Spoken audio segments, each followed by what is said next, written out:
Ya, hari ini kita cerita tentang paganisme dalam gereja. Ternyata gereja-gereja kita ini, gereja-gereja modern hari ini, banyak sekali masih mewarisi tradisi pagan.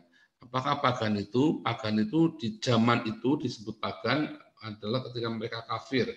Kafir itu artinya mereka tidak menyembah Yesus Kristus, melainkan menyembah yang lain.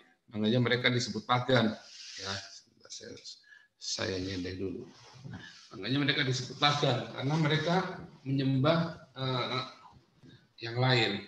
Nah, mereka disebut pagan karena mereka satu, kalau di zaman Perjanjian Lama mereka juga bukan orang Israel atau bukan orang Yahudi. Makanya mereka disebut goyim, di dalam bahasa Yunania pagan. Nah, di dalam di zaman modern sekarang, kita di dalam gereja mula-mula, mereka disebut pagan karena mereka bukan orang Yahudi atau bukan seorang Kristen.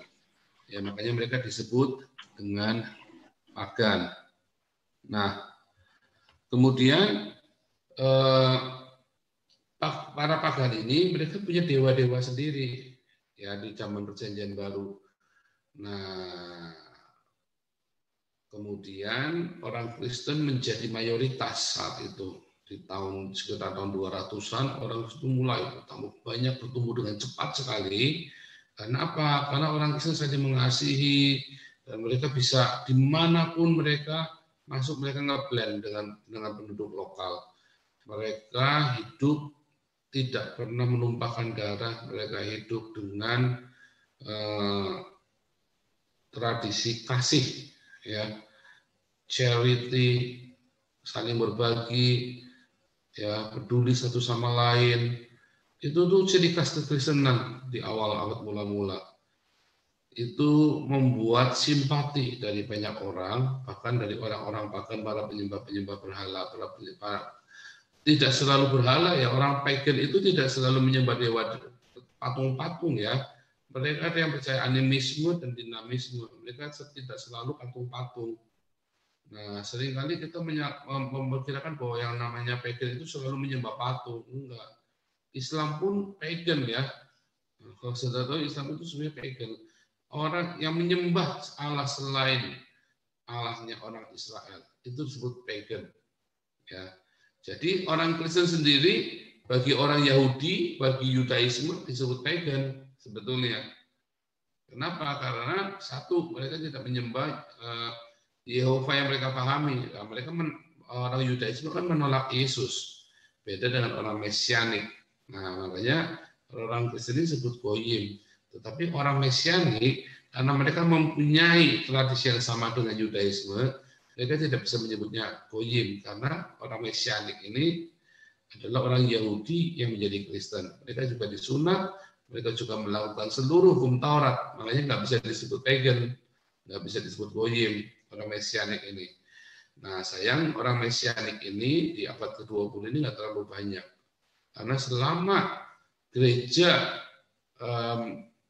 dianggap menjadi agama negara tahun 300 sampai dengan sekitar tahun 1700-an, banyak kali gereja juga melakukan persekusi terhadap orang Yahudi, ya.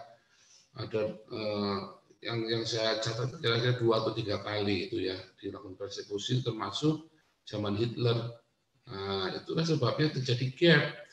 Saya pernah nonton satu video ya, ini orang Yahudi yang jadi Kristen. Nah, dia bikin satu konferensi, The Christian Summit di Yerusalem. Dia bilang ada 3 hal mengapa orang Yahudi itu, Yudaisme itu, dia menolak kekristenan.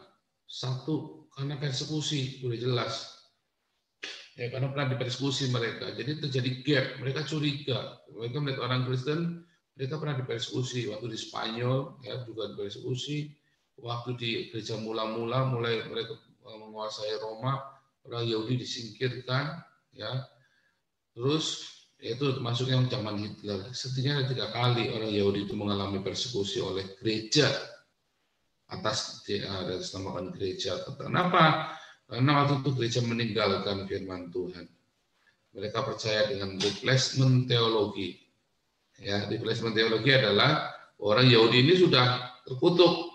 Orang Kristen yang diangkat, orang-orang Kristen yang diangkat, yang diangkat menjadi anak-anak kerajaan itu.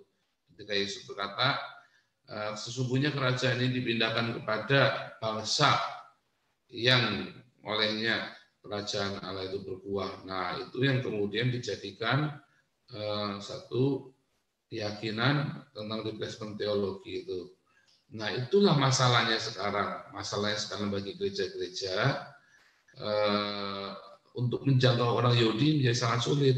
Karena itu tadi ada gap itu tadi ya, ada gap.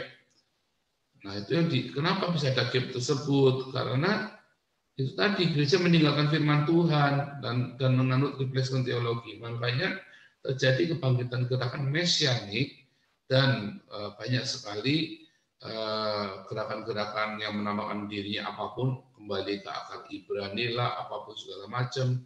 Karena mereka menyadari ternyata replacement teologi itu nggak pas, itu salah replacement teologi. Apalagi kemudian dalam replacement teologinya ini mereka menganut itu tadi banyak sekali tradisi-tradisi pagan yang dianut, yang diserap di dalam gereja. Nah, itu masalahnya. Ya, dan itu menjadi masalah, tentu saja menjadi masalah. Ya, menjadi masalah karena apa? Karena makin jauh lagi dengan orang Yahudi, ya, dengan tradisi Yahudi, Pak. Ya, seperti Natal tanggal 25 Desember, hari Paskah yang dirayakan pada hari Jumat. Gereja sejak tahun 325 Konsili Nikea itu meninggalkan semua akar Ibrani ini, ditinggalkan benar-benar. Nah, hanya kaum Montanis ini yang masih mengikuti penanggalan Yahudi. Tapi kaum Montanis ini disebut sekte oleh gereja malah. Lucu kan? Nah, kaum Montanis ini melakukan hal-hal praktek-praktek yang hari ini kita kenal dengan gereja Pentakosta Karismatik. Mereka mengalami baptisan Roh Kudus, berbahasa roh, mereka bernubuat, mereka masih mengakui adanya nabi-nabi, mereka melakukan praktek-praktek mujizat. Tetapi kalau gereja-gereja saat itu, di zaman itu, sudah berhenti bilang mujizat itu hanya dilakukan oleh para imam-imam gereja, tidak oleh jemaat awam. Sedangkan di Montanis mujizat itu dilakukan oleh jemaat awam, ya. Kemudian yaitu tadi nubuatan apa segala macam itu hanya dilakukan oleh di imam-imam, sedangkan di dalam Montanis semua orang percaya. Nah, itu seperti itu. Nah,